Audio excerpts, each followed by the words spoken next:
ஓம் விக்னேஸ்வரா போற்றி, ஓம் நவக்கர நரலை போற்றி. மிதுன ராசி நேயர்களுக்கு வணக்கம். மிதுன ராசி காலப்புரட்சி சக்கரத்தின் 3ஆம் வீடு, இளவரசன் புதனின் ஆட்சி வீடு. உங்கள் ராசிநாதன் புதன் அஸ்தமனத்திலிருந்து வெளியே வந்துட்டார். 23/6/2024 நல்ல விதமாக பார்க்கப்படுகிறது. கடந்த ஒரு 1.5 மாத காலமாக அஸ்தமனத்தில் இருந்தார். இப்போ அதிலேருந்து வெளியே வந்துட்டார். ஓகே நேயர்களே, உங்கள் ராசிக்கு வேண்டிய கிரகங்கள் 3: புதன், சுக்கிரன், சனி பகவான். இதில் சனி பகவான் வக்கரம் அடைகிறாரு. சுக்கிரன் உங்கள் ராசியில் தான் இருக்கிறாரு. 7ஆம் தேதி வரைக்கும் இருப்பார் உங்கள் ராசியில். ஓகே, இப்போ சனி பகவான் 29ஆம் தேதி வக்கரம் அடைகிறாரு. வருகிற 29/6/2024 ஆணி 15ஆம் தேதி வக்கரம் அடைகிறாரு. வக்கரம்ங்கிறது ஒரு இயல்பு தான். தன் நிலையிலிருந்து பின்னோக்கி நகருது. வருடத்துக்கு ஒரு தடவை சனி பகவான் வக்கரம் அடைவார். வருட கோள்கள் எல்லாம் வருடத்துக்கு ஒரு முறை வக்கரம் அடையும். குரு, சனி எல்லாம் வருடத்துக்கு ஒரு முறை வக்கரம் அடைவாங்க. மற்ற கிரகங்கள் அப்பப்போது அடையும். செவ்வாய், சுக்கிரன், புதன் எல்லாம். ராகு இதுகளுக்கு வக்கரம் கிடையாது. சரி நேயர்களே, வக்கரத்தை பற்றி உங்களுக்கு ஏற்கனவே தெரியும், நிறைய வீடியோ போட்டிருக்கிறேன். வக்கரமாகும்போது கிரகம் இயல்பு நிலையை மாறும். சரியா? இப்போ ஜனன ஜாதகத்தில் சனி பகவான் வக்கரமாக இருக்கிறவங்களுக்கு நல்ல பலன்கள் கிடைக்கும். ஜனன ஜாதகத்தில் நீங்கள் பிறக்கும்போது சனி வக்கர நிலையில் இருந்தார்னா அவர் வக்கர காலத்தில் நல்ல பலன்களை கொடுப்பார். வக்கர காலம் அவருக்கு 140 நாட்கள். 29/6/2024 இருந்து 15/11/2024 ஐப்பசி 29 வரைக்கும். ஓகே, இப்போ சனி பகவான் மிதுன ராசிக்கு 8, 9 கூடையவன். அஷ்டமாதிபதியும் அவர் தான், பாக்கியாதிபதியும் அவர் தான். அவர் பாக்கியஸ்தானத்தில் வக்கரம் அடைகிறாரு. வக்கரம்னா என்ன? நட்சத்திரத்திலிருந்து பின்னோக்கி வராரு. நட்சத்திர சஞ்சாரத்தில் பின்னோக்கி வராரு. இதை சில பேர் வக்கர பயிற்சின்னு போடுறாங்க. ஓகே, நம்ம ஊரோட ஒத்து போவோம், வக்கர பயிற்சினே சொல்லிக்கிடுவோம். ஆனால் வக்கர பயிற்சிங்கிறது ராசி விட்டு ராசி மாறினா தான் வக்கர பயிற்சி. ஒரு ராசியிலேருந்து ஒரு ராசி பின்னோக்கி கடந்து வந்தால் தான் பயிற்சி. ராசிக்குள்ளேயே நட்சத்திரம் மாறுறது வக்கர மாறுதல், வக்கர நிகழ்வு தான் அது. சரியா? இருந்த போதிலும் பயிற்சின்னு சொல்கிறாங்க, நம்மளும் அப்படியே போடுவோம். சரியா? நம்ம மாற்ற வேண்டாம் நேயர்களே, வக்கர பயிற்சினே நான் சொல்கிறேன். அப்படி பார்க்கும்போது சனி பகவான் பூரட்டாதி 2ஆம் பாதத்திலிருந்து சதயம் 4ஆம் பாதம் வரைக்கும் வராரு. கிட்டத்தட்ட 20 டிகிரி பின்னோக்கி வருகிறார். இந்த 20 டிகிரி பின்னோக்கி வர நிகழ்வு வக்கரமாக கருதப்படுகிறது. சூரியனுக்கு 9ஆம் இடத்தில் வக்கரமாகி 5ஆம் இடத்தில் வக்கர நிவர்த்தி அடைஞ்சிருவார். இப்போ சூரியன் உங்கள் ராசியில் இருக்கிறாரு. மிதுன ராசியில் அவர் இந்த மாதம் முழுக்க இருக்கிறாரு. 16/7 வரைக்கும் இருக்கிறாரு. அதாவது ஆணி மாதம் முழுக்க உங்கள் ராசியில் தான் இருப்பார். ஆடி 1ஆம் தேதி உங்கள் ராசியை விட்டு 2ஆம் இடத்துக்கு வந்துடுவார், கடகத்துக்கு வந்துடுவார். இப்போ சனி பகவான் வக்கரம் அடைகிறது மிதுன ராசிக்கு ஒரு நல்ல விதமாக தான் பார்க்கப்படுகிறது. 9ஆம் இடத்தில் வக்கரம் அடைகிறாரு. ஒரு பெருங்கோணத்தில் வக்கரம் அடைகிறாரு. அஷ்டம ஸ்தானத்தை நோக்கி வராரு. அஷ்டம ஸ்தானத்தை நோக்கி வருது சில டிஸ்டர்பன்ஸ் இருக்க தான் செய்யும். கொஞ்சம் கவனமாக இருக்கணும். கவனத்துடன் நீங்கள் காலத்தை கழிக்க வேண்டும். இருந்த போதிலும் அந்த வக்கர சனியை எடுப்பிலேயே புதனும் சுக்கிரனும் பார்ப்பாங்க.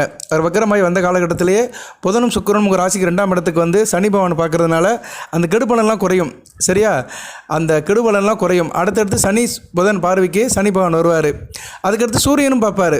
சூரியன் பார்க்குறது அவர் ஆரோகண கதியில் தான் பார்க்குறாரு. ஏன்னா சூரியனுக்கு இது தாட்சாயன காலமாகி போச்சு. இறங்கு முகத்தில் போகிறார். அவர் ஏறு முகத்திலேருந்து உச்சம் அடைஞ்சிட்டு இறங்கு முகத்தை நோக்கி போகிறாரு. தன்னோட நீசை விட்டு நோக்கி போகிறதுனால அந்த அளவுக்கு சூரியனால் சனி பகவானுக்கு கெடுபலன் இருக்காது. ஏன்னா சூரியனுடைய வெப்பம் தாங்காமல் தான் கிரகங்கள் வக்கரம் அடைகின்றன.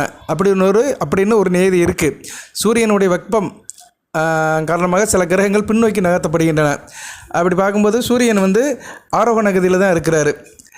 அவர் மகரம் டு மிதுனம் அவரோண கதியில் இருப்பார். அதாவது ஏறுமுகத்தில் இருப்பார். மிதுனம் கடகம் டு தனுசு ஆரோகண கதியில் இருப்பார், இறங்கு முகத்தில் இருப்பார். தாட்சாயனம், உத்ராயணம், தாட்சாயனம் அப்படிமோ. சரியா? மகரம் டு மிதுனம் உத்ராயணம், கடகம் டு தனுசு தாட்சாயனம், தெற்கு நோக்கி பயணிப்பார். ஓகே நேயர்களே, அதனால் கெடுபலங்கள் அந்த அளவுக்கு சனி பகவான் அந்த அளவுக்கு கொடுக்கறது கிடையாது பொதுவாகவே இந்த தாட்சாயன பிரயாணத்தில். ஏன்னா சூரியனை வச்சு தான் எல்லாமே இங்கே கணக்குப்படப்படுகிறது. வக்கர நிலையில் சூரியனை வச்சு தான் அளவிடப்படுகிறது. ஓகே, இப்போ சனி பகவான் மிதுனத்துக்கு என்னென்ன சார் பலன் கொடுப்பார் இந்த வக்கரத்தில் அப்படின்னு பார்த்தோம்னா, இது ஒரு முக்கியமான நிகழ்வாக பார்க்கப்படுகிறது. ஏன்னா சனி பகவான் 9 கிரகங்களே ஒரு முக்கியமான கிரகம். வருடக்கோள் 2.5 வருஷத்துக்கு ஒரு தடவை இயல்பை மாற்றுவார். ரைட்டு. இப்போ மிதுன ராசிக்கு அவர் 9ஆம் இடத்தில் வக்கரம் அடைகிறதுனால மிதுன ராசிக்கு கொஞ்சம் இயல்பாக இருப்பீங்க. தொட்ட காரியம் தொடங்கும், காரிய அனுகூலம் இருக்கும், காரிய வெற்றி இருக்கும், சுறுசுறுப்பாக இருப்பீங்க. எந்த ஒரு கடத்தையும் படாப்பட்டா முடிப்பீங்க. கொஞ்சம் சோம்பேறித்தனம் இருந்தவங்களுக்கெல்லாம் இப்போ சோம்பேறித்தனம்லாம் சரியாக போயிடும். செயல்பாடில் ஒரு சுறுசுறுப்பு இருக்கும். எடுத்த காரியத்தை மலர்ந்து முடிப்பீங்க. சரியா? நல்லா ஒரு தேனீக்கு சொந்தக்காரன் மாதிரி இருப்பீங்க. தேனீக்கு சொந்தக்காரன் என்ன அர்த்தம்? சுறுசுறுப்பாக இருப்பீங்க. காரிய அனுகூலம் இருக்கும். எந்த ஒரு காரியத்தையும் தள்ளி போட மாட்டீங்க, தொட்ட காரியத்தை உடனே முடிப்பீங்க. உத்தியோகம் போகிறவங்களுக்கு சிறப்பாக பார்க்கப்படுகிறது. உத்தியோகஸ்தர்களுக்கு வந்து மிக அருமையாக பார்க்கப்படுகிறது. தனியார் உத்தியோகமாக இருந்தாலும் சரி, அரசு உத்தியோகமாக இருந்தாலும் சரி, உத்தியோகம் போகிறவருக்கு நல்லா பார்க்கப்படுகிறது. அதுபோக கடன் வாங்க வேண்டாம், கொடுக்க வேண்டாம். கடனில் இருக்கிறவங்களாம் கடனை கட்டுப்படுத்திக்கோங்க. ரொம்பலாம் அகலக்கால் வச்சிடாதீங்க. விரலுக்கேற்ற வீக்கம். உங்கள் வருமானத்துக்கு ஏற்ற கடனை வாங்குங்க. வாங்க வேண்டிய சூழ்நிலை இருந்தால் டாம் டீம் அப்படின்னு பெரிய லெவலில் கடனை வாங்கி போட்டிங்கன்னா சிக்கலில் மாட்டிக்கிறவங்க. ஏன்னா கடனை கொடுக்குற கிரகம் சனி பகவான் தான். அவர் அஷ்டம ஸ்தானத்துணைக்கு வர்றதுனால கடனில் வந்து உங்களுக்கு பெரிய கடனாளி ஆக்கலாம்னு யோசனை பண்ணுவார். அதனால் ரொம்ப கவனமாக இருக்கணும். சரியா நேயர்களே? கடன் பட்டார் நெஞ்சம் போல் கலைஞலான் இலங்கை வேந்தன். அதனால் கடன் படாமல் இருக்கணும்னா ரொம்ப கவனமாக இருக்கணும். கடன் படாமல் இருக்கணும். அதுபோல் கடன் இருந்தாலும் கடனை கொஞ்சம் கொஞ்சமாக கழிக்க ஆரம்பிச்சிருங்க. கடனை கழிக்கிறதுக்கு செவ்வாய் வரையில் கொஞ்சம் பணத்தை திருப்பி கொடுத்தீங்கன்னா கடன் கொஞ்சம் கொஞ்சமாக குறைஞ்சிரும். நான் கடனை பற்றி நிறைய வீடியோ போட்டிருக்கேன். ஏன்னா கடன் வந்து முக்கியமான அமைப்பு. இன்றைக்கி நிறைய பேர் கடன் வாங்குகிறாங்க. இஎம்ஐ கடன், வீட்டு கடன், லோன், அதுக்கு இதுக்குன்னு கடனை வாங்கிடுறாங்க. கடனால் பெரிய அவதிப்படுறாங்க. எனக்கு வர்ற கமெண்ட்ஸில் நிறைய கடன் பிரச்சனை தான் வருது. டெபிட்டு, லோன் இது தான் வருது. ஸோ கடனை வாங்குறவங்க வந்து கடனை கழிச்சிருக்கிறதுக்கு வந்து செவ்வாய்க்கிழமை திருப்பி கொடுங்க. செவ்வாய் கடனை கழிக்கிற கிரகம். அதுபோக வெள்ளிக்கிழமை சுக்கர உரையில் கொடுக்கலாம். மதியம் 1-2 கொடுத்தாலும் கடனை கழிக்கலாம். அதுபோக கூடுதலாக வந்து பசுமாட்டுக்கு சாப்பாடு வைக்கணும். நான் இந்நேரம் சனி பகவான் வக்கர பயிற்சின்னு சொல்லிட்டு இந்த பரிகாரத்தை ஏன் சொல்கிறேன்னா, கடனுக்கு உள்ள கிரகம் சனி பகவான் தான். அவர் தான் கடனாளி ஆக்குவார். அதுபோக அவர் வந்து இப்போ வக்கர நிலை அடைகிறனால கடன் பட்டவங்களுக்கு வந்து இந்த வீடியோ வந்து ரொம்ப யூஸ்ஃபுல்லாக இருக்கும். ரிலேட்டடான வீடியோ இது. அதனால் கடன் பட்டவர்களுக்கு கடனை தீர்க்க சில வழிபாடுகளை சொல்கிறேன். அதையும் கவனத்தில் வச்சுக்கோங்க. கொஞ்சம் கூடுதல் தகவலாகவும் சொல்கிறேன். ஸ்கிப் ஆகலை, நம்ம சப்ஜெக்ட் மீறி போகல. ஏன்னா சனிப்பவனை மையப்படுத்தி தான் சொல்கிறேன். ஏன்னா செவ்வாயும் வந்து அடுத்து உங்கள் ராசி 12ஆம் இடத்துக்கு வர போகிறாரு. இப்போ வந்து ராசிக்கு 11ஆம் இடத்துல இருக்கிற 12ஆம் இடத்துக்கு வந்தார்னா கூடுதல் செலவாகும். அதனால் கொஞ்சம் கவனமாக இருக்கணும். ஏற்கனவே குருவும் 12ஆம் இடத்துல இருக்கிறாரு. 12ஆம் இடம் வலுப்புறது. 12ஆம் இடம் வலுப்பட்டால் என்ன விரயம் ஆகும்னு அர்த்தம். அதாவது என்ன, கையிருப்பை காட்டிலும் கூடுதலாக செலவாக போகுதுன்னு அர்த்தம். அப்போ ஒரு மனிதன் என்ன செய்வான்? கூடுதலாக செலவாகுதுன்னா கடன் வாங்குவான். ஸோ அந்த கடனை பேலன்ஸ் பண்ணணும்னா நம்ம கொஞ்சம் கவனமாக இருக்கணும், எச்சரிக்கையாக இருக்கணும், விழிப்புணர்வோடு இருக்கணும், செலவை குறைக்கணும். அப்படி கடன் பட்டவங்க வந்து இந்த பரிகாரத்தெல்லாம் பண்ணுங்க. நான் சொன்னதெல்லாம் செய்யுங்க. நீங்கள் என்ன பண்ணுங்கன்னா, சனிக்கிழமை சனி உரை காலையில் 6 to 7 இல்லைன்னா மதியம் 1 to 2 பசுமாட்டுக்கு வந்து சாப்பாடு கொடுங்க. பச்சரிசி சாதம், பாசிப்பருப்பு இதை கலந்து வெல்லம் கலந்து கொடுக்கணும். இதை ஒரு 2 மணி நேரத்துக்கு முன்னாடி ஊற போட்டுடணும். சரியா? பச்சை தண்ணியில் ஒரு கைப்பிடி போட்டு ஊற போட்டுருங்க. பச்சரிசி, பாசிப்பருப்பு, பாசிப்பருப்பு கூட போடலாம். ஒரு கொஞ்சம் வெல்லம், மண்டை வெல்லம், அந்த கட்டி வெல்லத்தையும் போட்டு ஊற போட்டிங்கன்னா அதுக்கு ஒரு 2 மணி நேரம் ஊறிடுச்சுன்னா நல்ல ஒரு மோல்டாக ஆயிரும், ஒரு ஷேப்புக்கு இருக்கும். அதை அப்படியே எடுத்து வாழை இலையில் வச்சு கொடுங்க. சரியா? வாழை இலையில் வச்சு பசுமாட்டு கொடுத்தீங்கன்னா கடன் பிரச்சனைலாம் தீரும். இதெல்லாம் தொடர்ந்து செய்யுங்க. அதுபோக வந்து அரச மரத்தடியில் இருக்கிற எறும்புகளுக்கு பச்சரிசி, அரிசி மாவு கலந்த அந்த பண்டத்தை போட்டனாலும் கடன் பிரச்சனை தீர்றதுக்கு வழி பிறக்கும். இதெல்லாம் அன்றாட செய்யணும் நம்ம. சரியா? கடன் பட்டவங்க வந்து இதை கொஞ்சம் செஞ்சு பார்த்தீங்கன்னா நல்லபடியாக இருக்கும். அதுபோக வந்து மஞ்சளில் விநாயகர் பிடிச்சி வீட்டில் சாமி கும்பிடணும். வெள்ளிக்கிழமை சுக்கர உரையில் கும்பிடணும். ஏன்னா சுக்கரனும் கடனை அடைக்கிற கிரகம் தான். மஞ்சளில் விநாயகர் பிடிக்கணும். அரச இலையில் மஞ்சளை வச்சு அந்த விநாயகரை பிடிக்கணும். சின்ன விநாயகரை பிடிச்சி அந்த விநாயகருக்கு வந்து சந்தன குங்குமம் காட்டி ஆராதனை காட்டணும். அபிஷேகம் பண்ண முடியாது, ஆராதனை காட்டலாம், நெய்வேத்தியம் பண்ணலாம். கற்கண்டு, பால் பாயசம், பால் இது மாதிரி பொருட்களை வச்சு நெய்வேத்தியம் பண்ணி அந்த விநாயகர்கிட்ட வேண்டணும். அவருக்கு வந்து வாழை இலை வச்சு நீங்கள் பூஜை பண்ணணும். பொதுவாக எந்த பூஜை பண்ணாலும் வாழை இலை, வெற்றிலை பாக்கு இருக்கணும். வெற்றிலை பாக்கு இல்லாத பூஜை எதுவுமே கிடையாது. வாழை இலையை வச்சு தான் நீங்கள் வந்து அந்த விநாயகரை பூஜை பண்ணணும். விநாயகரை பிடிக்கும்போது அரச இலையை வச்சு பிடிக்கணும். அரச மர இலையை வச்சுக்கிட்டு அதுக்கு மேலே தான் விநாயகரை பிடிக்கணும்.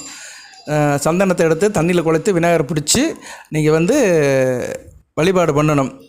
அந்நேரம் வெத்தலையில் நீங்கள் எழுதிக்கலாம். நீங்கள் எவ்வளோ ரூபா கடன் பட்டிருக்கிறீங்க, எத்தனை லட்சம் கடன் பட்டிருக்கீங்க, எத்தனை கோடிகள் கடன் பட்டிருக்கிறீங்க, அது உங்களுக்கு தான் தெரியும். அதை ஒரு பேனாவில் எழுதி அந்த கடனை தீர்க்கணும்னு எழுதிட்டிங்கன்னா அந்த கடன் சீக்கிரம் அடைந்துவிடும்.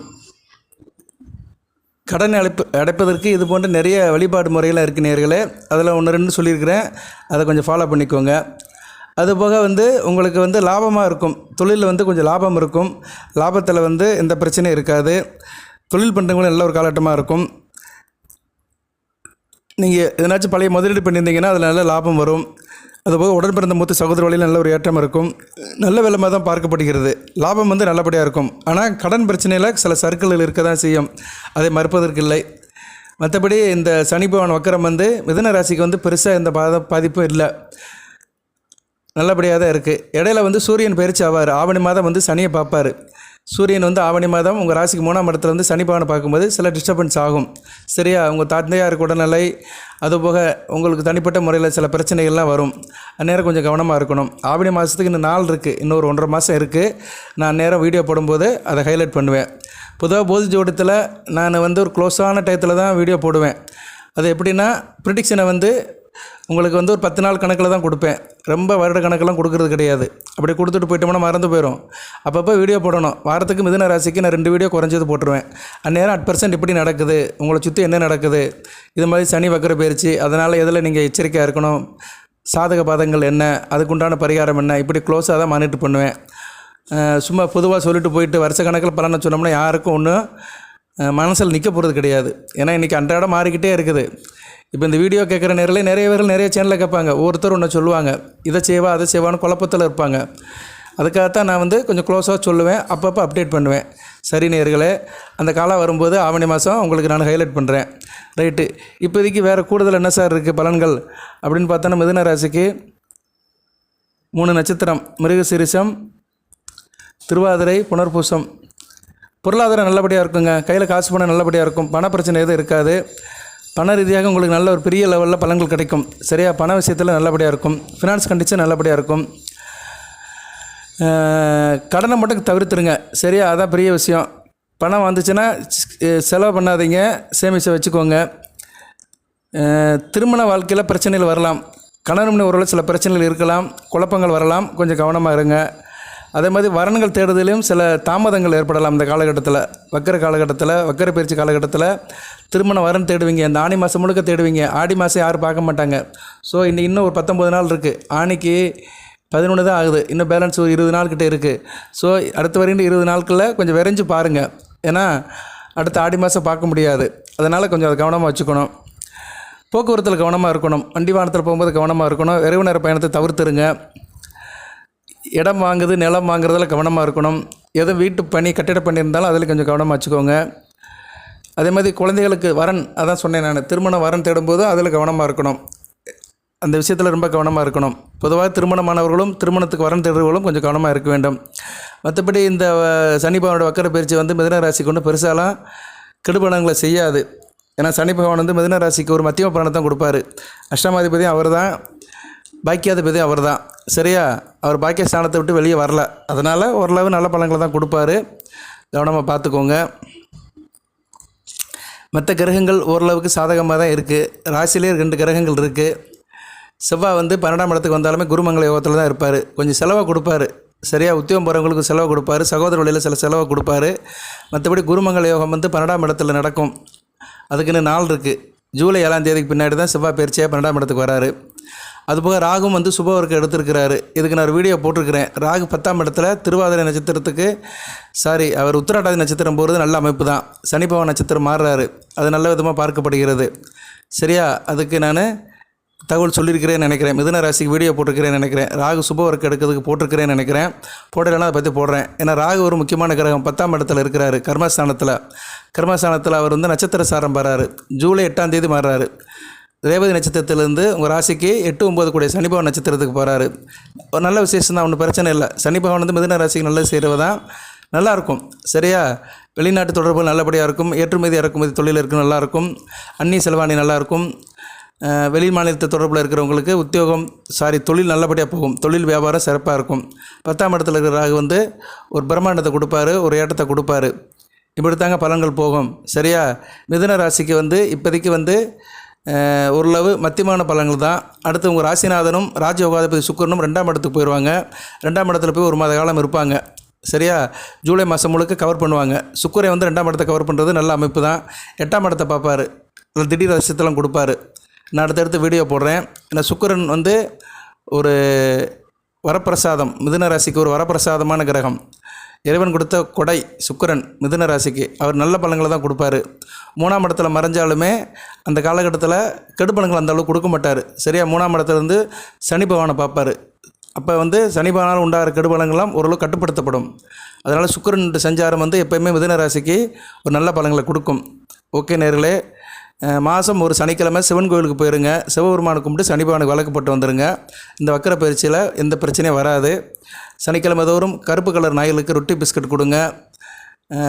தெருவில் நாய்களாம் சுற்றி திரியும், சரியா, அங்கிட்டு போயிட்டு வரும். அதுகளுக்கு பார்த்தீங்கன்னா பிஸ்கட்டோ ரொட்டி துண்டோ கொடுங்க. விநாயகர் பெருமானை கும்பிடலாம், சரியா. இன்றைக்கி சங்கடகர சதுர்த்தி, இன்றைக்கி கூட கும்பிடலாம். ஆனால் இந்த வீடியோ உங்களுக்கு இரவில் தான் கிடைக்கும். இருந்த போதிலும் விநாயகர் பெருமானை கும்பிடுங்க. விநாயகர் பெருமானை கும்பிட்றதுக்கு 4 நட்சத்திரம்லாம் தேவையில்லை, எல்லா நாளுமே அவருக்கு வேண்டிய நாள்கள் தான். சர்ப்ப விநாயகரை கும்பிடுங்க, சரியா, அது ரொம்ப சிறந்தது. ஏன்னா ராசிக்கு 4ஆம் இடம் 10ஆம் இடம் ஒரு உபயசான சாணத்தில் ஒரு உபய ராசியில் உங்கள் ராசிக்கு ஒரு 2 கார்னரில் சர்ப்பகரங்கள் இருக்குது. 4ஆம் இடம் 10ஆம் இடம் சுகஸ்தானத்திலும் கர்மஸ்தானத்திலும். சனி பகவானும் அந்த 2 கிரகங்களுக்கு நடுவில் தான் இருக்கிறாரு, சரியா. அதனால் சர்ப்ப விநாயகரை கும்பிடுங்க. 2 பக்கம் ராகுகதிகளோடு விநாயகர் இருப்பார். அப்படிப்பட்ட விநாயகரை கும்பிடுறது நல்லதான். சில கோயிலில் தனி விநாயகர் இருப்பார். ஆனால் அரச மரத்துக்கடையில் அவர் சர்ப்ப விநாயகர் 2 பக்கம் சர்ப்ப கிரகங்களோடு இருக்கிற விநாயகரை கும்பிடுறது ரொம்ப சால சிறந்தது. அதெல்லாம் பண்ணினீங்கன்னா சனி பகவானுடைய கெடுபலன் குறையும். இந்த கடன் தொல்லையிலேருந்து வெளியே வந்துடலாம். மற்ற உடல் தொந்தரவு வியாதி நிறைய இருக்குது. சில பேருக்கு சில பிரச்சனைகள்லாம் இருக்கும், சரியா. அவங்களாம் அதிலேருந்து வெளியே வந்துடலாம். பொதுவாக கடன் நோய் எதிரி இதுக்கு எல்லாத்துக்கும் காரணமே உங்கள் ராசிக்கு செவ்வாய் தான். செவ்வாயும் செய்வார், சனி பகவானும் செய்வார். ஸோ ஏன்னா செவ்வாய் 6 குடையவன், சனி பகவான் 8 குடையவன். செவ்வாய் 100க்கு 75% செய்வார், சனி பகவான் 100க்கு 40% செய்வார். இப்போ இவங்க 2 பேருமே நல்ல நிலைமையில் இல்லை. அடுத்தடுத்து ஒரு மாறுபட்ட நிலைமைக்கு வர்றதுனால தான் நான் இந்த வழிபாடை சொல்கிறேன். வழிபாடை செய்யுங்க, அது ரொம்ப முக்கியம். சிவன் வழிபாடும் விநாயகர் வழிபாடும் ரொம்ப முக்கியம் மிதுன ராசிக்கு இப்போதைக்கு. அடுத்து வருகின்ற ஒரு 5 மாத காலத்துக்கு ரொம்ப முக்கியம். நவம்பர் 15ஆம் தேதி வரைக்கும் இந்த வழிபாட்டை தொடர்ந்து செய்யுங்க, நல்லபடியாக பார்க்கப்படுகிறது. வாழ்த்துக்கள். எல்லாம் வல்ல இறைவன் மிதுன ராசினியர்களுக்கு சில சௌபாகியத்தையும் சில ஐஸ்வர்யத்தையும் சில நன்மையிலும் கொடுப்பார். அனைத்து வளங்கள் நலங்களை பற்றி தேக ஆரோக்கியத்துடன் தீர்க்காயுடன் நீடோடி வாழ்க, நிறைந்த வளம் பெறுக. நன்றி நேயர்களே.